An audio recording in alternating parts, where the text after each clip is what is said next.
So we've been working with improv for a while now, and you might be saying, how do I know what scale to use where? Because we've studied so many scales. We've studied the major scale, the natural minor, the two pentatonics, the major, the minor, and then we're also working with Dorian now and Mixolydian. So how do you know? The main thing you want to do for sure is if it's a major key that you're improvising in, you need to make sure that you're using a major scale or a major mode. So based on what we've studied, you can use a C major scale in the key of C. You can use a C major pentatonic, and you could potentially use Mixolydian if there's a flat 7. That one's a little tricky. And then if you're in a minor key, you can certainly use either D Dorian or any Dorian, an Aeolian or natural minor, or the minor pentatonic scale. So the idea is major goes with major, minor goes with minor. Just make sure that you don't put the flat 7 on a major chord. Motivic development is a very important skill for improvisers. This is because it connects the phrases. Okay? So because you don't want to just, because you know a scale, just kind of run it up and down, without really thinking. That's like somebody talking to you, never taking a breath, not telling a story, just kind of, saying blah, blah, blah, blah, blah. So one way you can do some motive development is by repeating the rhythm but changing the notes to fit each chord. And then slowly what you end up doing is developing that and adding to it. So I could go,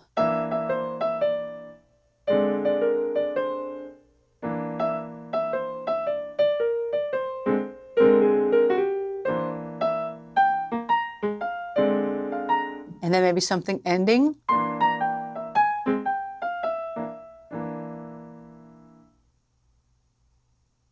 In this song, the C dominant 7th chord is going to take the C Mixolydian scale.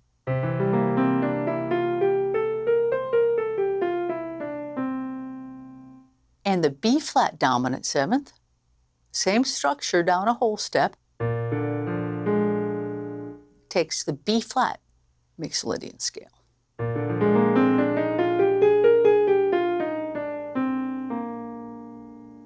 So listen to some improv over this tune now.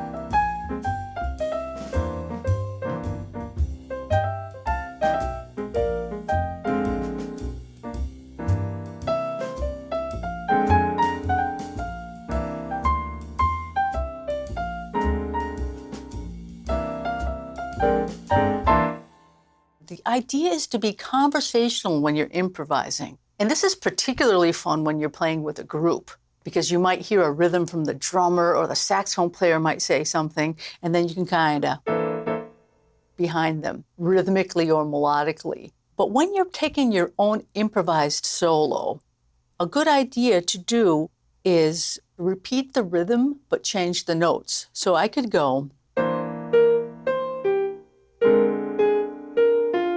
right? As a very simple way of showing how you change the notes from the C Mixolydian to the B flat Mixolydian. Okay? And what you can do then also is extend an idea. If I'm going, I just took a very short 4-note phrase and repeated it down a whole step. But now I'm going to do the same thing, yet extend it. So I could go.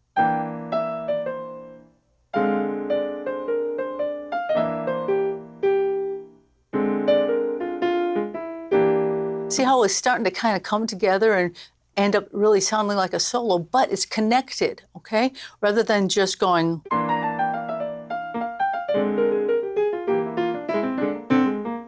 So if you end up playing something that's more just rambling, kind of dial it back a little bit and really try to hear a sentence, a phrase, a thought, an idea, and then develop that. which means you need to rest between your phrases, another really important point. That way you can hear something. If you don't rest, you don't hear what you want to say next.